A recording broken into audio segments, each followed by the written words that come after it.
Hey there, I'm Daisy Whitney reporting for Beat TV, and I just had the chance to talk to John C. Dvorak. He's a columnist and also the host of Cranky Geeks, a very well-known tech journalist and tech commentator. So I asked him about mobile and e-readers, and here's what he has to say just for Beat TV. John, you're the head Cranky Geek. What's got you cranky these days, technology and internet-wise? Well, technology-wise, you know, I'm a fan of these new smartphones, the app phones. I like to call them app phones because that's really what they are. They run apps.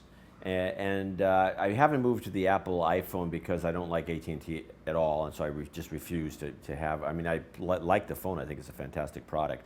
I'm a little leery of the new iPhone 4 because it just looks breakable. I mean, because I drop my phone about once every few months. I mean, everybody does, and I think that I don't know. I've seen cracked backs and the whole thing on the iPhone 4 already, so that concerns me. But I have a Nexus which I've dropped, NexusOne, and I use that, and it hasn't broken yet. So I don't know. I just find these things to be fragile. It's kind of that bothers me. What about e-readers? Do you have one? Do you use one? No, but you know, in fact, there's a new study that just came out saying that e-readers, you can't read as fast on one as you can on print. Did you see this thing? It just came out just like a few days ago. It shows that something like you can read 30–40% faster on using a real book. Why is that? I think it has to do with the contrast and also the texture and the I don't know. There's probably a lot of different things, and maybe the way you approach it because it's a real book and you don't have to worry about pushing buttons and things like that. Do you think everyone will be using them? Is it sort of what the younger generation will be doing? I think everyone's going to gravitate toward that, but I think what's going to happen. We had a thing at MarketWatch. It used to have a style guide that required essentially, and you had to write this where they would make you write this, where they would just re-edit you. So all paragraphs are 2 sentences. So when it reads on the screen, you have these 2-sentence paragraphs as opposed to this block of text.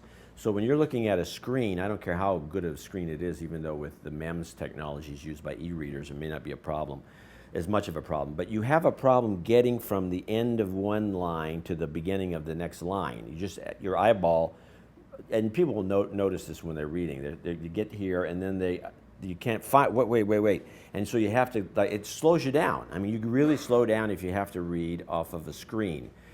But if it's a 2-sentence paragraph, it's a no-brainer because you really can't get that lost because there's a big gap between each paragraph. It's only 2 sentences and it's only usually one more line. If people start readjusting for ebooks, if you start writing for ebooks, as a tip for writers, you should start thinking about writing in this style, which would look bad in print. If you saw this in print, you'd go, "This is terrible. You know, why is these be chop, chop, chop, chop, chop?" But on a screen, it looks fine. Nobody even notices it, and it makes reading a breeze. Shorter paragraphs is better. Okay, back to mobile for a second. A lot of folks see this as sort of the big growth area for advertising, for viewership, watching video, watching TV. What's your take? Is mobile the hottest thing about to be mined? I think mobile's been the hottest thing for the last couple of years, or maybe longer. And it's, you know, all the smart developers have gone over there because that's where all the money is. So we're not getting anything on the desktop. There's nothing new coming out except upgrades of Word, which is not much of an upgrade.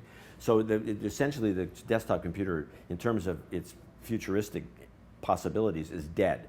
Everything's gone to mobile, and I think the iPad will pick up a lot of those guys too because they only make $1 a piece, but there's billions of phones, so you can make a lot of money. And it's kind of a different model, and once you get into that model, I think it's very profitable. So I think the mobile space right now is overly dominating the entire tech scene. Thank you for your time. You're welcome.